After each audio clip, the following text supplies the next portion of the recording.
live from the National News Studio, Sri Lanka.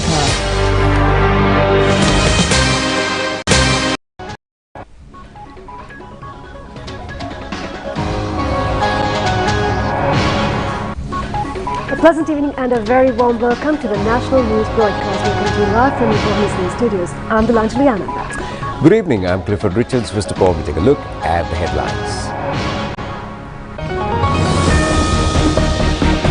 The President says that state-private sector cooperation is imperative for the success of the Agriculture Modernization Program. Applications are called for the 2024-2025 Presidential Scholarship Program. The Grade 10 English Language Examination of the Sabaragamuwa Province postponed till next Wednesday. Minister Dr. Bandula Gunawardena says digitalization of state institutions would enable the prevention of fraud and corruption. A new Prime Minister for Pakistan. President joins spectators at the Battle of the Maroons. Live telecast of the Sri Lanka Air Force Cycle Tour on Channel I.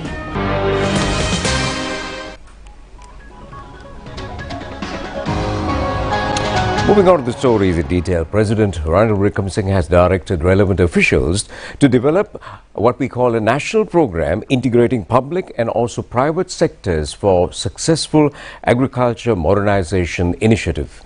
President Ranil Wickremesinghe conveyed these sentiments during the progress and also the review meeting of the Agriculture and Modernization Program convened at the Presidential Secretariat recently. The President highlighted that despite annual budget allocations at national, provincial and also local levels, the separate operations of the public and private institutions have led to delays in achieving desired outcomes. He underscored the importance of garnering support from both public and private agricultural research institutes, along with the university system, to address the challenges encountered in implementing this program. The President also emphasized the necessity in formulating a national program that aligns and that can be effectively implemented at grassroots level. Furthermore, he instructed the relevant officials to initiate the 26 related projects promptly. The President elaborated that addressing this challenge requires a collaborative effort involving both public and private sectors as well as the small and medium-scale agricultural entrepreneurs. The President reiterated his ultimate intention to establish an agricultural export economy. Senior Professor Gamini Seranayake briefed the President on the progress of the Agriculture Modernization Project, emphasizing that its implementation should elevate agriculture to a commercial level, safeguard agro-biodiversity and promote land ownership among individuals involved in agricultural activities. He expressed the expectation of establishing a cabinet subcommittee under the chairmanship of the President to address various obstacles and limitations arising in the implementation of the Agriculture Modernization Program. Senior Professor Gamini Seranayake, noting the commencement of the pilot projects in 26 divisional secretariats across all 25 districts, mentioned that each divisional secretariat has been allocated Sri Lankan rupees 25 million for the agricultural modernization projects. Furthermore, he highlighted that the project proposals have already been received from all selected divisional secretariats.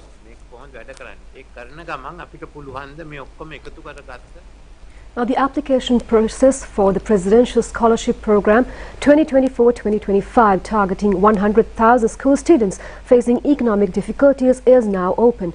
In line with the vision of President Ranil Wickremesinghe, applications are being accepted until March 20th, 2024.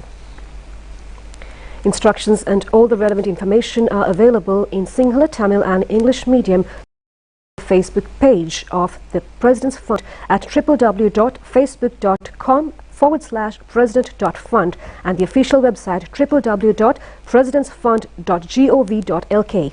Applicants must submit their completed applications to their respective school principals before the deadline. The Ministry of Education has issued a special circular to zonal, provincial education officers and all principals of the government schools across the island regarding the selection process. Each school's principal will head a committee responsible for selecting eligible students with oversight from regional and provincial education authorities. The selection criteria outlined in the circular must be strictly adhered to, ensuring transparency throughout the process. It's important to note that applications should not be sent directly to the President's Fund. Once the Ministry of Education forwards the list of selected scholarship recipients along with their applications and details, the President's Fund is set to disburse the scholarship over the course of 12 months starting from April 2024. The scholarship program aims to support 100,000 students from grade 1 to grade 11 spanning across 10,126 schools in Sri Lanka. A budget of 3,600 million rupees has been allocated from the President's Fund for the entire program. The English language questions paper of the grade 10 year-end examination relating to the year 2023 in the Sabaragamu province has been cancelled. Well, the reason for this cancellation prior to the conducting of the exam tomorrow has been the reporting of a leakage of a portion of the contents in the question paper. Accordingly, the examination relating to the English language question paper is scheduled to be conducted on the upcoming Wednesday. Well, Chamara Bamunuarachi, Secretary to the Minister of Provincial Education, says that the procedure is being forwarded to schools in the province through online PDF format. He adds that the schools prints the question papers and conducts the examination. The Provincial Education Secretary further says that the grade 11 paper was printed and sealed by the government press and forwarded to them. However, he added that they have come to know that the English language paper was leaked. A new paper will be provided next Wednesday. Now, Prime Minister Dinesh Gunawardena, addressing a ceremony in Maharagama, said that moulding of a child to meet challenges should commence from grade 1 itself.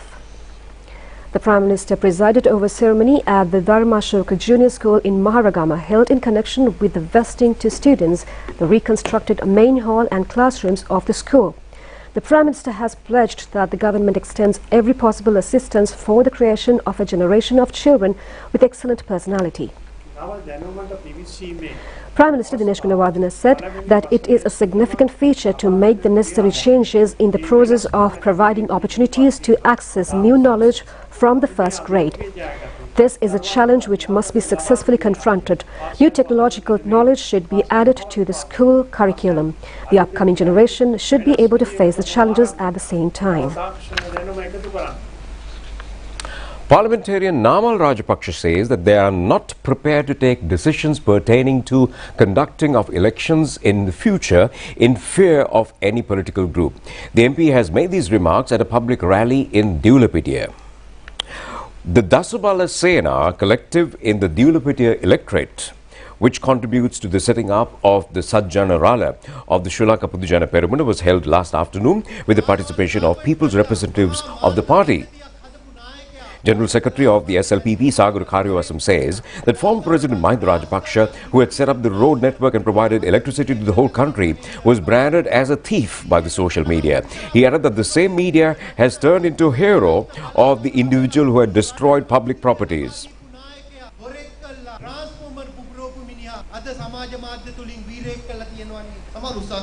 Parliamentarian Namal Rajapaksa says that some people are attempting to frighten them in order to stop the political journey. That's what they did on the 9th of May. The MP further said that as a result, they hit them back. Namal Rajapaksa also said that they never take political decisions due to fear. The occurrence of frauds and corruption in state institutions. Minister Dr. Bandula Gunawardena said that digitalization is the only method to stop bribery, corruption and frauds in state institutions. The minister further points out that cooperative societies could be turned into profit-making institutions in a short period. The entire rural banking system could be transformed into a confidential bank service through digitalization. There are 107 SRTB depots in the island and around 10 million rupees of revenue is being fraudulently shared by the employees. The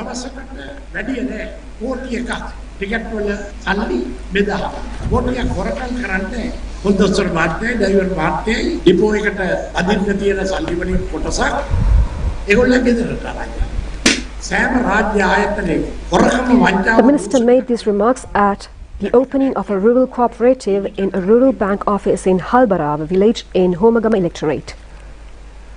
Minister Dr. Bandula Gunawardena also presided over the event of issuing a special commemorative stamp and a first-day cover in connection with the 150th anniversary of the Sri Lanka Law College. The stamp of Rs 50 denomination was designed by Ruan Indrajit Upasena.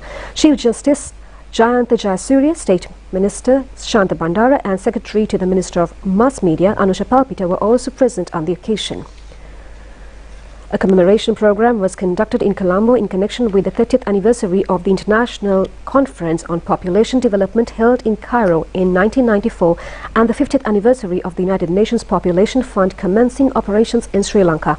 Minister Dr. Bandana Gunawardena presided over the occasion of launching a commemorative stamp of the value of 50 rupees.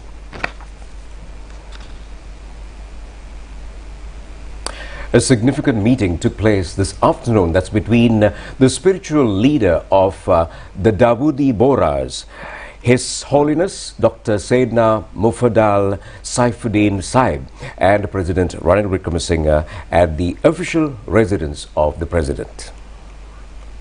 The Dawoodi Bohra community, numbering approximately 1 million worldwide, resides across various countries including India, Pakistan, USA, UK, Canada, Sri Lanka and Australia. Dr. Sayyidina Mufaddal Saifuddin Sahib engaged in a warm and cordial conversation with the President, expressing appreciation of the President's efforts towards bolstering the economy of Sri Lanka. During their interaction, Dr. Sahib brought to the President attention the forthcoming Bohra conference scheduled to be held this year in the vicinity of the Bambalapitiya Bohra Mosque. As a gesture of goodwill, a book documenting various programs and religious services conducted by the Bohra community over the past 4 years was presented to the President. Attending the event were a delegation comprising leaders of the Dawoodi Bohras, adding significance to the occasion with their presence.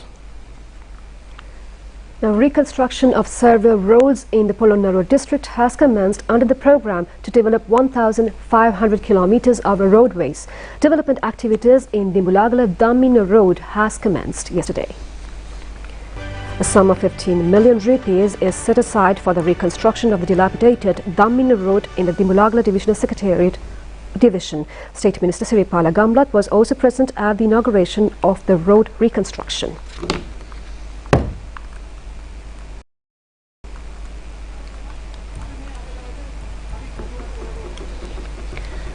And we have more news from home in brief. 3 suspects have been nabbed with the consignment of 9 kilos of ice narcotic valued at nearly 100 million rupees. The raids in this connection were conducted by the Special Task Force in Kiribathgoda and Katunayaka, parallel to the Yuktiya operation. The suspects were considered to have been engaged in drug racketeering for a considerable period. It is also believed that the arrested suspects were henchmen of drug barons. 33 years have been completed since Venerable Vanavasi Rahula Thero had started the Jatika Namal Uyana.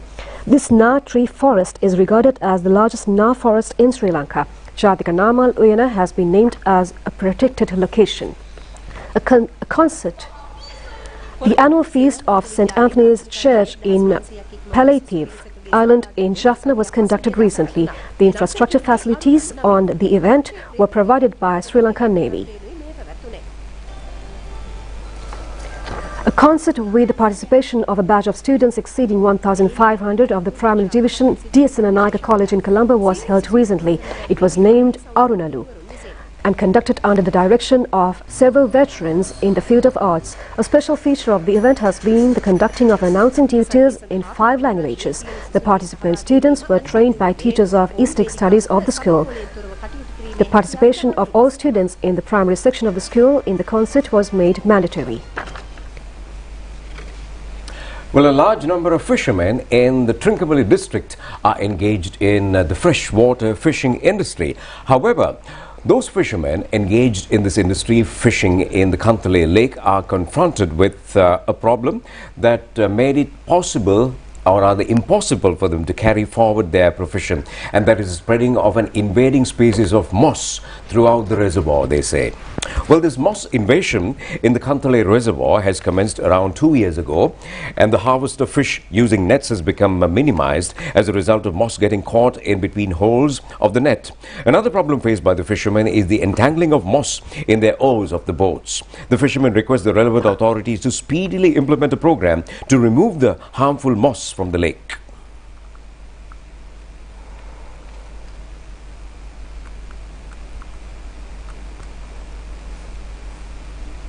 A scenery which had pleased the eyes of a large group of people, including foreign tourists, in the recent past had been a pack of elephants accompanying a young elephant with a pair of tuskers on the bund of the Van Alla Lake in Kandalay. The national television also had conveyed information to its viewers on this issue through its news bulletins. Yet we are now compelled to hear saddening news in this connection. We now bring before you several enchanting visuals which we had presented through our news programs in the past few days.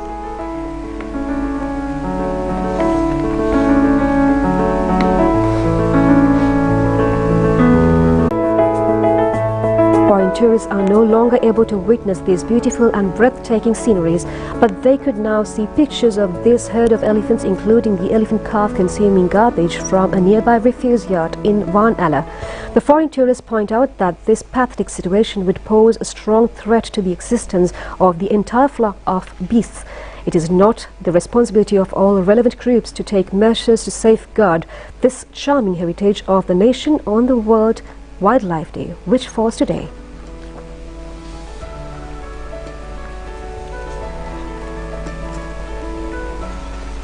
And that's all the news we have from home. Stay tuned for international stories coming up next.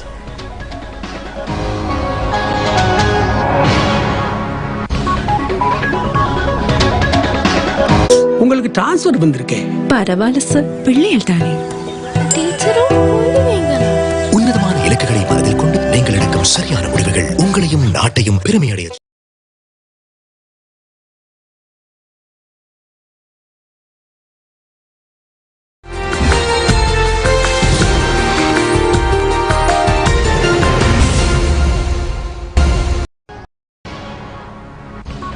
Shehbaz Sharif has become Pakistan's Prime Minister for a second time. The move comes 3 weeks after an inconclusive general election that was marred by allegations of intimidation and vote rigging. No party secured a majority in the February 8th poll. Candidates affiliated with the PTI party of jailed former Prime Minister Imran Khan secured most seats with 102. The Pakistan Muslim League Party, headed by former Prime Minister Nawaz Sharif, who is also the older brother of Shehbaz Sharif, came in second with 73 seats, and their long-term rivals, the Pakistan People's Party, won 54 seats. After winning his brother's backing, Shehbaz Sharif returns to a role he held until Parliament was dissolved last year and will lead a coalition government with the PMLN. Shehbaz Sharif was first sworn in as Pakistan's Prime Minister in April 2022 after Imran Khan was dramatically ousted from power in the parliamentary no-confidence vote. Now to a major attraction in South Korea. South Koreans have flocked to Everland in Yongin to see Fubao. That's before the female giant panda returns to China in April. Fubao, donned the top celebrity in South Korea, was born on July 20th, 2020. It is the daughter of Le Bao and Ai Bao, a giant panda pair that arrived in South Korea in March 2016 on a 15-year lease and the first ever panda cub born in South Korea. The celebrity panda's departure drew fans to wait for hours outside Everland, the country's largest theme park, to say goodbye. Everland houses a 3,300 square meter panda world to accommodate fluffy creatures. Fubao's scheduled departure on April 3rd, following a 1-month quarantine, has sparked a surge of visitor flows. The panda world reports a daily footfall of around 8,000 visitors. There were even instances of people sprinting towards the panda world in eager anticipation as soon as it opened in the morning.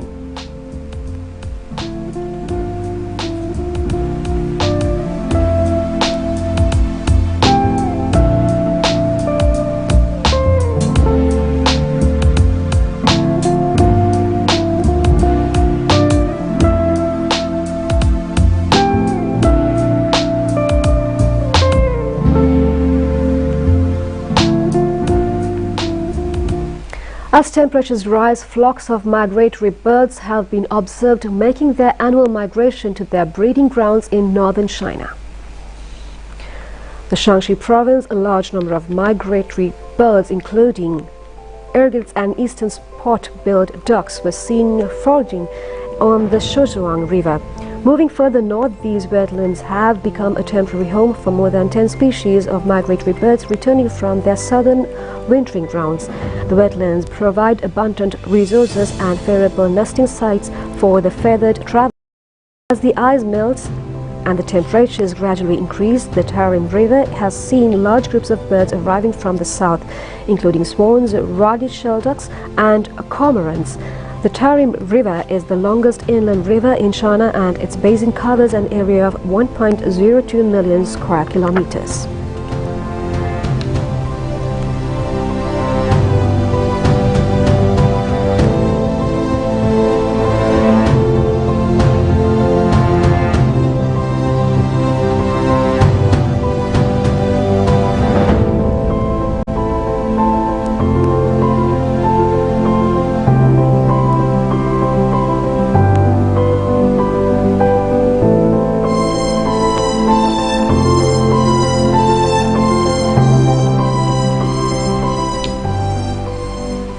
Well, the magic of nature still continues. Cherry and plum blossoms are blooming across China as spring comes, attracting tourists to enjoy this early spring scenery in the refreshing breeze of March. Well, in China, the love flower town nestled in Fenching City, 6,000 cherry trees are blossoming in full glory. The branches are adorned with delicate pink cherry blossoms, filling the air with an enchanting fragrance and creating a romantic springtime spectacle.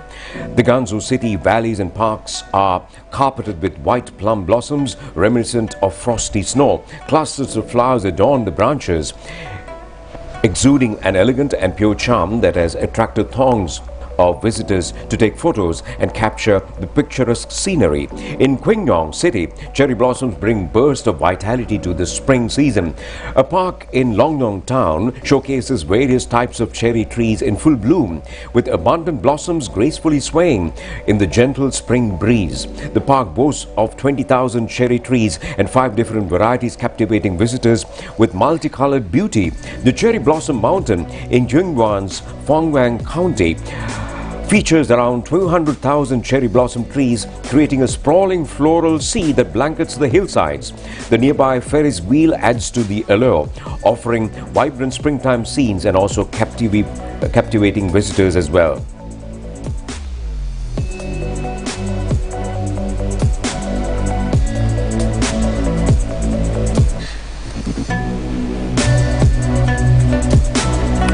Well, in Jiwan village, over 10,000 Guam cherries have also been started to blossom and are about to reach their peak bloom as well.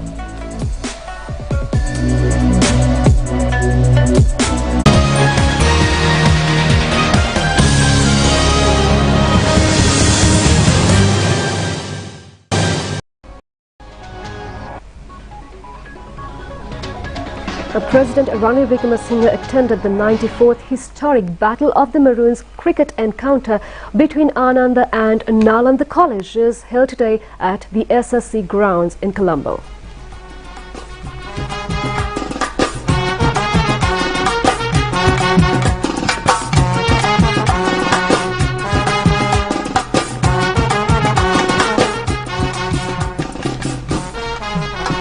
At close of play yesterday, the Ananda College team has scored 55 runs for the loss of 2 wickets in their first innings in response to first innings score of 277 runs by the Nalanda College team.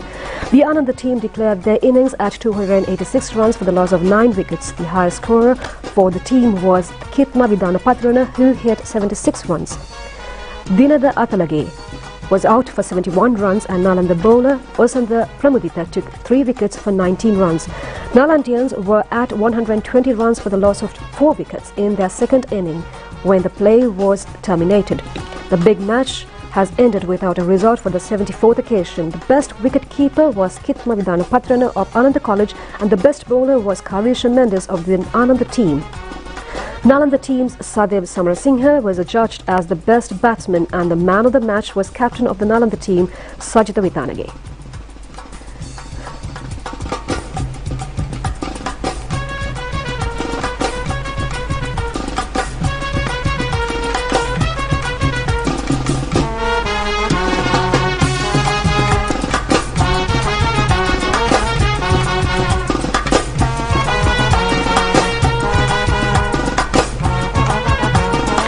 President Ranil Wickremesinghe was actively engaged in cordial discussions with students, offering words of encouragement and also in friendly exchanges with attendees.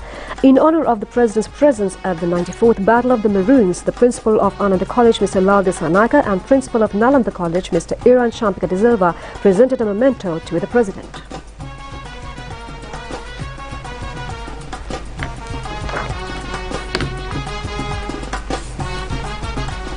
Nadesh Eshan of the Sri Lanka Air Force has been successful in registering victory in the first day of the Air Force cycle tour. Well, the race, which commenced from the Golfways Green this morning, will be conducted throughout 5 days. And ChannelEye of the national television gives a live telecast of this competition. Commander of the Sri Lanka Air Force, Air Marshal Udeni Rajapaksa and Acting Chairman of the Sri Lanka Rupavahini Corporation, Attorney at Law Rakita Abhigunawardena have also attended the inaugural event. The acting chairman said that the staff of the national television, including its chairman, is taking the responsibility of giving a live coverage of the event in all 5 days. He added that this is a massive technological task. The SLRC acting chairman has also extended best wishes for all competitors to engage in an excellent competition and to emerge victorious. He also says that their aim is to extend the media coverage conforming to international standards. ඉතාම හොඳ තරඟයකට දවස් 5ක ඉතාම හොඳ තරඟයකට සහභාගී වෙලා ජයග්‍රහණ ලබා ගන්න කියලා ප්‍රාර්ථනා කරනවා. ඔබ වෙනුවෙන් ජාතික නාලිකාව ජාත්‍යන්තර ප්‍රමිතියෙන් යුතු මාධ්‍යාවරණයක් ලබා දෙලා තිබෙන බවත් මේ මොහොතේ මතක් කරන්න කැමැතියි. The starting signal of the cycle race was given by the Air Force commander. The Sri Lanka Air Force cycle tour has been organized for the 25th occasion in parallel to the 73rd anniversary of the Air Force. This is the first occasion of a cycle tour being conducted for 5 days. The distance of the race is 667 kilometers, 167 competitors comprising of several strong teams, including the Sri Lanka Air Force, Sri Lanka Navy, Sri Lanka Army, and the Devila Mount Lavinia Municipal Council are participating. The entire distance covered in the first day of the journey was 104.3 kilometers. That's from Colombo to Kandy. The second place in today's competition was secured by Sandroan Pinto of the Sri Lanka Army. Rovindu Damutida, representing the Devila Mount Lavinia Municipal Council, came third. Tomorrow's race, spanning a distance of 137.2 kilometers, will be conducted. That's from Kandy to Polonnaruwa. The cycle tour comes to an end in Jaffna on the 7th of this month.